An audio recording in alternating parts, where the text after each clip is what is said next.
welcome back to my channel. My name's Audrey Marie. Thanks for clicking on this video. It's gonna be like a little reading vlog and just some life updates here and there. Today marks me completing my first book of 2026, so that's very exciting, and that book is Her Soul for Revenge. It is the second book of the Souls trilogy by Harley LaRue, however you want to pronounce it. But I enjoyed my time while reading this. Very good book. I read a ton yesterday. I was breezing through it. I got the audiobook yesterday and just sat down and started updating last year's reading journal because I've been away for the past couple weeks. So I just put the audiobook in and just started listening to this book, and I completed so many pages yesterday. I'm quite surprised at how much I read or listened to this book during that time frame. The whole thing is about this cult that is trying to sacrifice these people and this messed up family, and you get to see bits and pieces of it from each one of the books in this series. So I'm excited to get the third book at some point to wrap it up. I'm probably gonna grab it at some point this year and read it around October for the spooky season and the spooky vibes. I was continuing my dark romance mood from 2025, so first book completed of 2026. Such a great book, such a great series. Loved it. Always a little surprised at some of the stuff that happens in these books. And then after I finished Her Soul for Revenge, I started Cash by Jessica Peterson today, and I started it with my roommate. I got the audiobook and she was looking at it and reading through it, just reading little snippets throughout the book, and she was like, oh my god, what is this book? So I started the audiobook and she kind of got engrossed in the book with me, and now we're at page 56 in the middle of a chapter, and she's like, I need to go to bed and you're not allowed to read this without me because I want to know what happens in this book. We'll be reading and experiencing this book at the exact same time now, so maybe I'll get her to film some of her reactions and get her in little snippets of this video for her thoughts on Cash. But we got introduced to the conflict of the book where Molly has to go back to her dad's ranch to get her inheritance because she wants to sell it to use the money on her business that is financially very unstable. They just hit the zeros in the bank account, so she's really needing the money. Line in the will that says she has to stay at the ranch for a year before everything gets fully transferred over to her, and every month she stays there she gets some money into her account. So right now, in the last chapter of Molly's, she was talking about finally accepting that she needs to go because the company she's a co-owner of bank account has hit zero, and so she's like really thinking about going and trying to live in her dad's home on her dad's cattle ranch, where this guy that she knew when she was little, he is the foreman of the ranch that her dad owned, and her father verbally promised Cash the ranch but never had it wrote down, and he was at the will reading and he was kind of pissed. They're gonna be button heads in one of the chapters. Molly had this guy over that she was kind of friends with benefits with no strings attached, and we're making a wild guess that there's gonna be a segment in the book where he comes to the ranch and Cash becomes very protective and just some stuff happens between all of them, and somebody blows up and gets mad, and possibly a confession comes out of that. We'll have to wait and see. I wish I could just blow through this book because I am engrossed and I just want to read. My roommate goes to bed so early, so we'll have to supplement some of our hanging out times just to listen to the audiobook because I need to get done with this book as soon as possible because I'm just eating it up. But I'm so excited to continue this book. But since I'm stuck with waiting to read this book with my roommate, I will have to choose another book to read while at studio. So I haven't really decided what book I'm gonna read. I have a couple options, but I really don't know what I'm gonna choose. Since I have this romance going on here, I'm thinking of choosing like a fantasy of some sort. I have a couple options. I'm gonna look through them.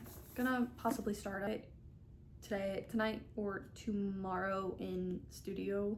So we'll have to see what I decide because I'm not 100% sure quite yet what I'm gonna decide on.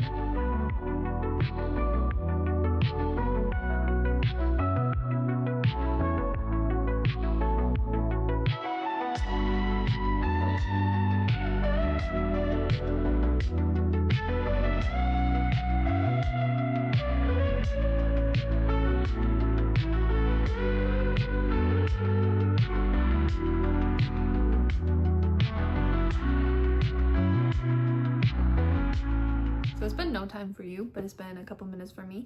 And I think I decided on the next book I'm gonna read. I think I'm gonna deter from my TBR that I had for December and pick up Gods and Monsters. I read Serpent and Dove in 2024, I believe, and read Blood and Honey in 2025. So I want to finish out the trilogy. I still need to figure out my Throne of Glass order that I'm gonna go, because I'm still deciding if I'm gonna start with Throne of Glass first or Assassin's Blade. I'm not 100% sure, so I need to figure out the order before I jump into it.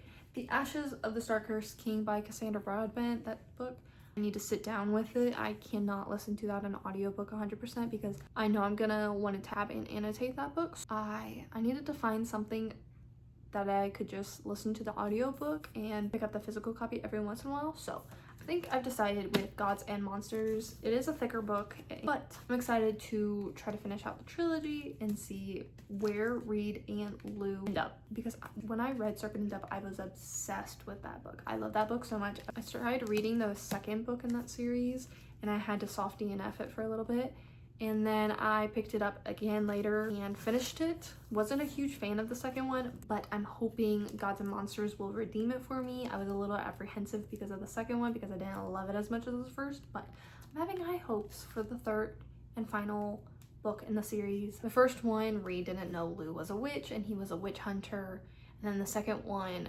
completely changed up the dynamic between the two of them, so I was a little apprehensive of it.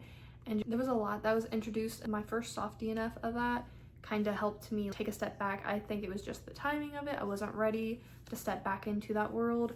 So I'm glad I picked it up a little bit later because I finally understood what was going on and was able to get back into the world and finish up the second one. So now I'm ready to pick up the third one.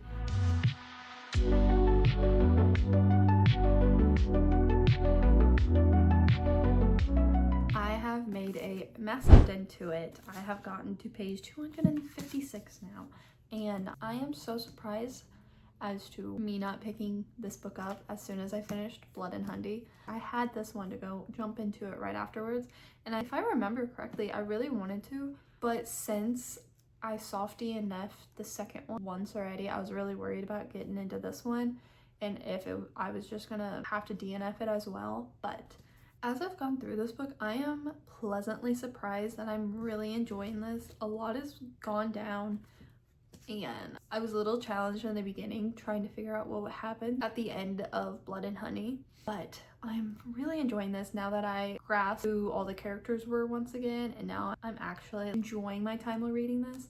I started it yesterday, late last night, and I listened to the audiobook while in the studio, off and on. I cannot wait to see the storyline between Lou and Reed keep going. I am enjoying their storyline.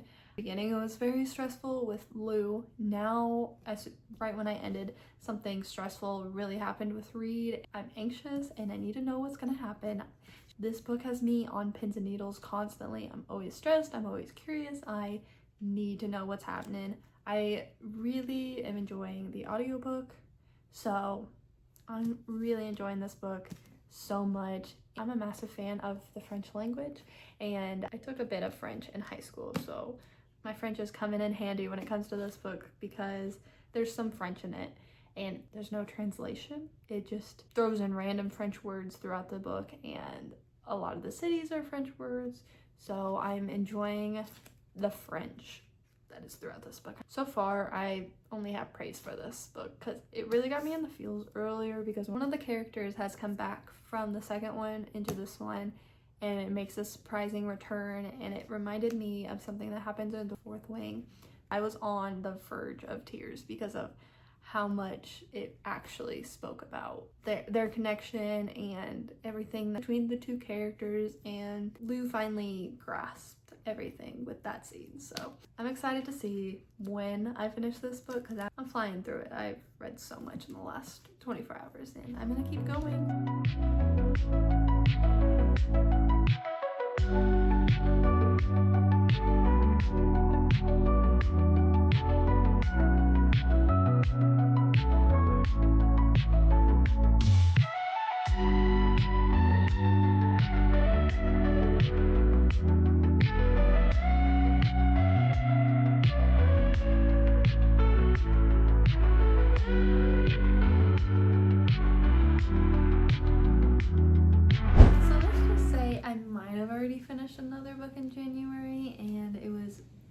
super fast of me reading it.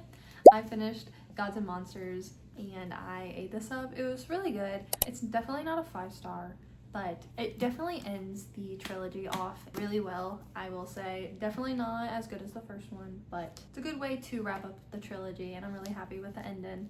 The last chapter really hit me hard in the heart, but there's a lot of stuff they had to wrap up in this book, and they did a lot of stuff that really pissed me off in this book because of forgetting people and some magic.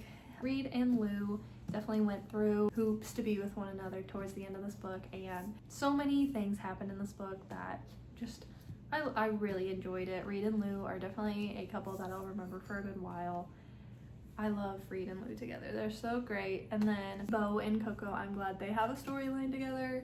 That was really cute. And then I'm glad John Luke also has a love interest as well in this book, and it wraps up that storyline as well. And this was a good wrap up for Reed and Lou's story. I still have a question regarding where one of the characters went at the end. I'm really happy with being able to finally say I've read the entirety of the Serpent and Dove trilogy. And then, as me and my roommate have been going through Cash, we have been flying through it. We've read about 100 every single time we've sat down and listened to the audiobook. We got all the way to page 292. It's definitely a new experience when you're listening to a romance book of this caliber with a friend at the exact same time in the same room on speaker. Cash annoyed me in the beginning because he only saw one side of the story between Molly and her father and didn't hear everything that happened from Molly's point of view. And so he's growing on me slowly but surely, but in the beginning I was like, Cash, you don't know her side of the story. Why are you being so rude to her? But as he's understood her storyline and what's been going on with her and her father, slowly but surely he's been growing on me. Some of the wording, some of the descriptions is very interesting for this book. I've never heard some of these descriptions that are used in this book, and some of them just make me uncomfortable. Instead of saying his hand wraps around my waist, he says my center. Can we use something different than center? I just don't like that word used. So can we use something different? It's used so much throughout this book. It's driving me insane. But I really am enjoying the growth between Molly and Cash. I called it early on that Palmer would cause an incident between Cash and Molly to get them finally together, because Cash and Molly are so hard-headed that they weren't going to get together without something being the catalyst. It was so predictable, but I got excited when I knew that was going to happen. Molly's mom pisses me off. I don't like Molly's mom whatsoever.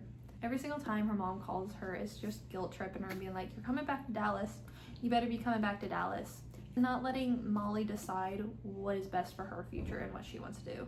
Molly's mom pisses me off, and I'm glad her dad put this rule into his will regarding her being on the farm for a whole year, because she is falling in love with Lucky Ranch and seeing why he didn't want to leave.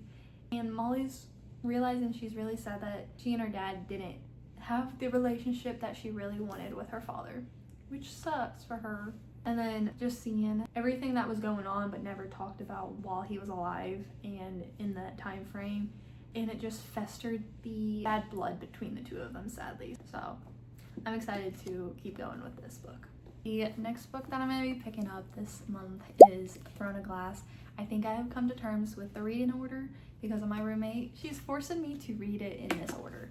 I was on the fence regarding the order of reading the Throne of Glass series because this is my first time actually reading this series, and so I'm so excited to get into it.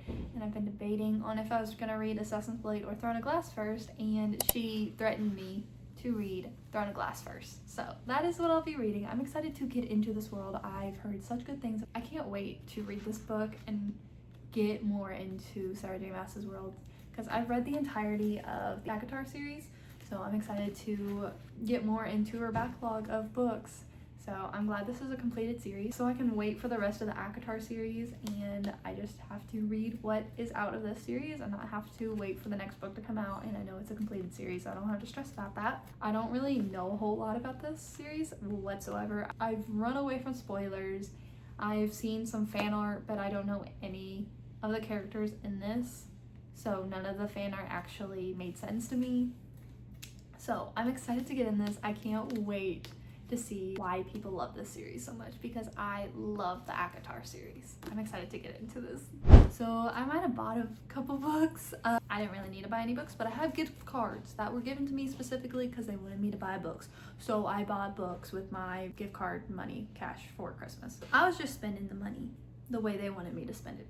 So me and my roommate went to Books A Million. We beelined it to the bargain clearance aisle, and I found The Dead Romantics by Ashley Poston, however you pronounce it.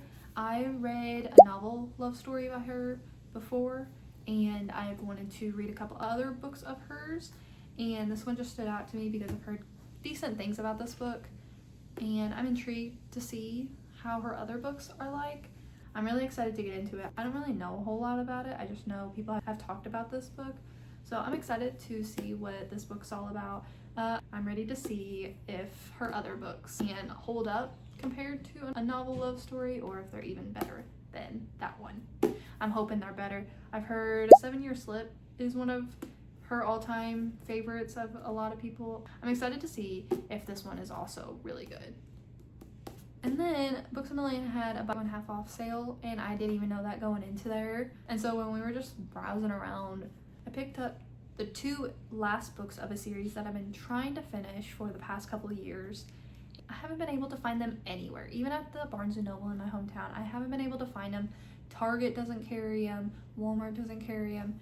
And I had them on my Amazon wish list for at least a year now, just for me to be aware that I really want to finish this series, because I read it at least 2 years ago. So it's been on my radar to wrap up and finish this series. So whenever I was at Books A Million, I think I had 3 books in my hand at that point that I thought I was going to buy because of the sale. And then I found the series that I've been trying to finish for the past couple of years, and that is when it clicked that that's what I was going to get. So I grabbed Defy Me and Imagine Me. It's the last 2 books of the Shatter Me series. I want to wrap this series up. I really enjoyed this series. I just haven't had the desire to jump back into it and actually finish the series. Don't shoot me regarding that opinion. A lot of people love this series. It hasn't hit me where a lot of people love it yet.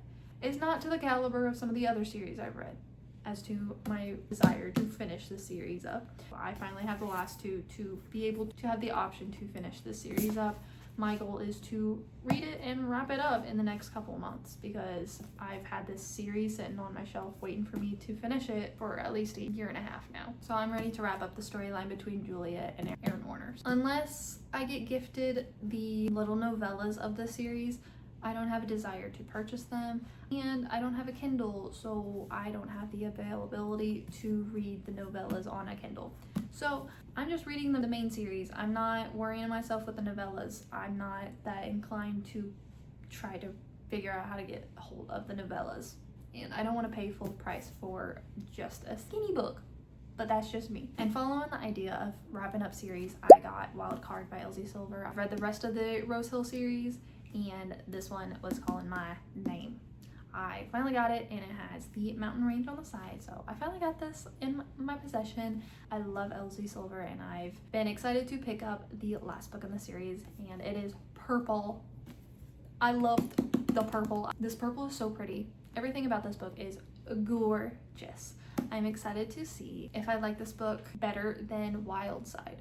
Wild Side was my least favorite of the rest of the books, but the Silver books always hit, and they always achieve to make me distracted from reality and into a new world and making me all giddy. Just excited to get into this and wrap up the Silver's Rose Hill series, and to see if I can start her, and to see whenever I get around to reading her first series. With just these books, I'm finishing up 2 series that I've been looking forward to finishing, so I'm excited to wrap up some series. I had a good shopping spree on books. I'm happy with my purchases, and I'm excited to get into the books of the authors that I really do like.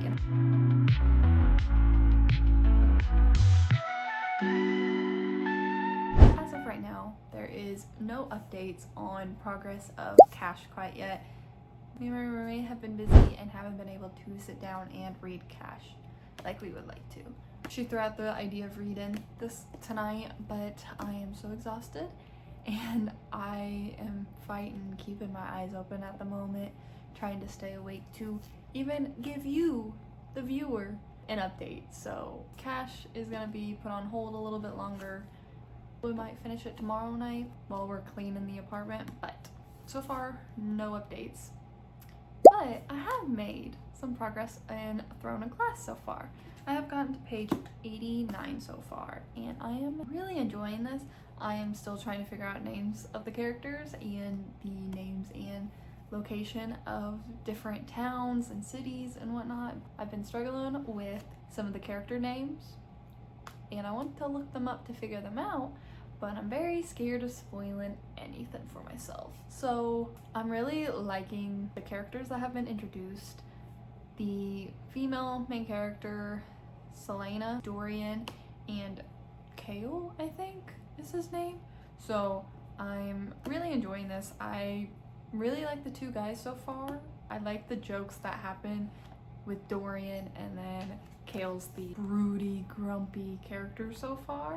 But I'm interested to see how the dynamic of everybody will change through this book as she starts proving herself a bit more, because she was finally got introduced to the other contenders to be the champion, and everybody just dismissed her because she's using a fake name and a fake identity that makes her sound not that threatening. I'm curious to see as to what point of the book will it be when the other competitors will finally see Selena as a actual competition that they need to take out for them to have a chance.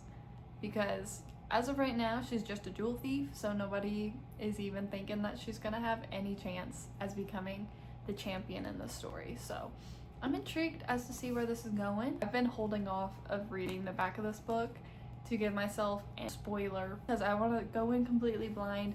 I just know so many people love this series even over ACOTAR. So I want to know more of Selena's history. There's certain things that I'm curious about for her. I'm curious to see what the dynamic of Selena with the other competitors is going to be going forward, because there's this one, which is Kane, I believe. He keeps staring at her. So I'm curious to see what's gonna happen. I'm enjoying this a ton. I like how at times we're not solely focused on Selena. We get to where we're in Dorian's storyline, so we're seeing what's going on with him instead of Selena solely, because we've seen Dorian staring at Selena from a ways away at one of the camps they were staying at, and then we got Dorian's point of view whenever he had to go meet with the king when they came back from his travels. I can't wait to continue, and I'm really enjoying this so far.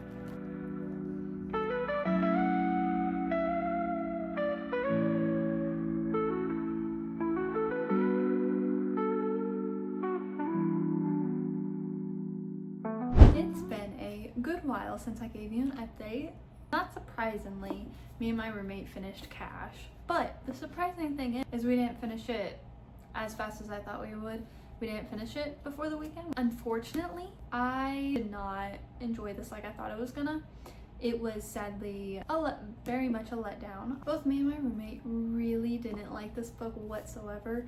It was good up until they became a couple, and then after that it just tanked so far. It was so bad. Everybody was pissing me off, and it didn't hit like I thought it was gonna. I'm so sad to say that I gave this a 1.5 star. This was just not the book I thought it was gonna be. I sadly was very disappointed in it. It had a good idea. There was a good idea going forward with this book, but I just did not enjoy majority of it. After they became a couple, they became insufferable. And the descriptions, I was tired of them using the word center, and it made me and my roommate uncomfortable, and we couldn't figure out what wording center was used for, whether it was used for around the waist or if it was for a lower part of the body. I tried giving it a 2, maybe a 2.5, but as I kept thinking about it and me talking it through with my boyfriend, I gave it a significantly lower rating than I thought I was going to give it originally. So unfortunately, this book was not as good as I thought it was going to be. I thought it was going to be comparable to LG Silver, and it just sadly was not it. and was a major letdown for me and my roommate when we were reading this. We enjoyed the voice of the male voice actor, but other than that, we were not a huge fan of this. We cringed throughout the book, and Molly's mom pissed me off a lot. I didn't like Cash in the beginning. He slowly grew on me. At the ending, everything was predictable. There was a trope that I don't mind, and it was very predictable what was going to happen and how it was going to lead into their relationship going forward. I just not a major fan of it, and I hate saying that, but just it was not what I wanted from a book, and it was just very awkward and very surface level characters throughout the entire book, and there was no character growth whatsoever. They set it up perfectly for a ton of character growth, but it just did not have the substance to go forward with it whatsoever, and it was just very disheartening just seeing how there was no character growth from any of the characters that should have had some growth throughout the book. I was just very disappointed with it. Just missed the mark. You win some, you lose some. This one just was not it for me. Hello everyone, I'm taking over this channel. I came here specifically to complain about this book. I have points that I brought up in a few words or less. My first one, sex addict. My second one, breeding kink. Third, center. Fourth, what was my fourth? Honey. Book. It was bad. Don't read it. Did we start the second book? Maybe. I've been reading Throne of Glass. I've gotten to page 308, chapter 41, and I'm really enjoying this. I have so many questions, and I can tell Selena is not telling the reader everything, and she starts talking about something or a memory starts surfacing and you're not getting it. And I want to know what those are, but she's just not allowing the reader to know what's going on in her brain. And I'm just so intrigued as to that and to see where her story originated from. I want to know why she's the way she is. I want to know why the queen has reached out to specifically her and not her descendant. So I'm intrigued about that. I want to know so much. And I will say, Dorian just kissed Selena. And out of Dorian and Kale, I prefer Kale. I like the banter between her and Dorian, but I like the broodiness of Kale more. And I'm intrigued as to see where the relationship between her and some of the other characters go forward. Even though I'm only in the first book, I can see why people enjoy this book so far. There's constantly something going on. I have just less than 100 pages left, and I am eating this up. I can't wait to finish it. I'm about at a week of reading this, and I feel like I've read this so slow, but normally that's what happens in the first part of the book, and in the last 100 books I just breeze through it and I can't put it down. So I'll probably finish this tonight, honestly, but that's all you're getting in this video. I need to be able to start another reading vlog for y'all. So that's where I'm ending this here. You're not going to see my thoughts on the ending of Throne of Glass in this video. You're going to have to check it out in the next video, and you're going to have to wait and see if I continue into the Lucky River Ranch series and also Throne of Glass, seeing my thoughts on the ending of it, and to see if I jump into the next one. But there's a high chance, there's a possibility, or I have a ton of other books that I might jump into as well. You'll have to wait and see for my next video to come out to see whether I continue through these series or not. Leaving you on a cliffhanger. Hope you enjoyed that one. But I hope you enjoyed this video. I really enjoyed doing this a little bit differently, having multiple different books in this video instead of just doing one book per video. So let me know if you enjoy how I do this over my past ones, or if I need to continue doing one book per video. I'm curious to see as to which one y'all prefer more. Give this video a like if you liked it, subscribe to check out my other videos, and I hope you have an amazing day. Thank you for spending your time watching this video. I really appreciate you doing that, and I hope you check out my other videos. But thank you so much. Bye.